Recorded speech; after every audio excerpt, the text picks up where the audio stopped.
एक मोठी बातमी. मुंबई महानगरपालिका निवडणुकीमध्ये 50% मतं घेऊन आम्ही जिंकू असा दावा चंद्रशेखर बावनकुळे यांनी केलाय.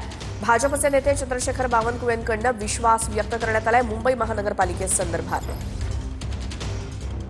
संदर्भामध्ये एक पाहिलं आपण दोन्ही भाऊ एकत्र येतील असं सांगितलं जातंय आणि मुंबईमध्ये मुस्लिम मतं जे आहेत त्याच्यावरती लक्ष द्यायचं आहे. त्यांना काय करायचं ते करू द्या, आम्ही 51% मतं घेऊन जिंकू. आणि आता बातमी आहे राजकीय वर्तुळातून ती म्हणजे दोन्ही राष्ट्रवादी एकत्र येणार या फक्त चर्चा आहेत असं योगेंद्र पवार म्हणालेत. बारामती नगर परिषदेसाठी आज मतदान होत आहे. दरम्यान उपमुख्यमंत्री अजित पवार बारामतीत पोहोचलेले आहेत.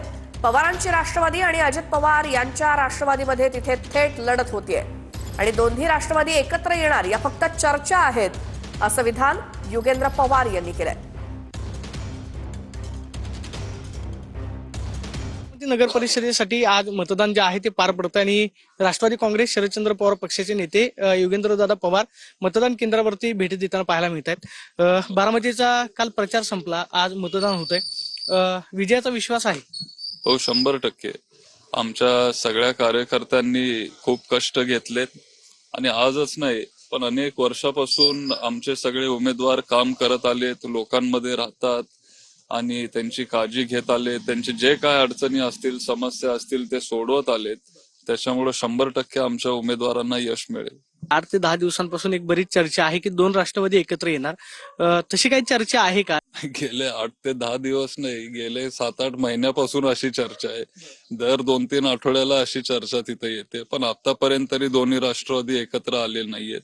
आणि जर काय व्हायचं असेल, मी एक कार्यकर्ता म्हणून इथं काम करतोय. वरिष्ठ पातळीवर सगळे आमचे नेते लोक ठरवतील, पण माझ्यापर्यंत तरी अशी चर्चा आतापर्यंत आलेली नाही. अभिजित पिसेसून प्रदीप कापसे, TV9 मराठी, बारामती. पुढची बातमी बघूयात. यवतमाळ नगर परिषदेसाठी मंत्री अशोक उईके यांची मुलगी रिंगणात आहे. प्रियदर्शनी उईके यांनी सहकुटुंब आपला मतदानाचा हक्क बजावलाय. नागरिकांनी मतदान करण्याचं आवाहन अशोक उईके यांनी केलं. हा लोकशाहीचा उत्सव आहे. सर्वांना आवाहन करते की आज मतदान करा आणि राईट टू वोट जे सर्वांना कॉन्स्टिट्युशनल राईट आहे ते सर्वांनी यूज करावा. नाही ते विरोधी पक्ष आहे आणि एक ऑपोजिट पार्टी असणं गरजेचं आहे इलेक्शन मध्ये. तर त्यांना ऑल द बेस्ट म्हणते आणि पुढल्या काळासाठी आम्ही सोबत काम करू अशी शुभेच्छा देते. आत्मविश्वास आहे. एक मोठी बातमी बघूया. जळगावच्या 6 तालुक्यांमधील नगर परिषदेमध्ये एकूण 12 प्रभागांसाठी मतदान सुरू आहे.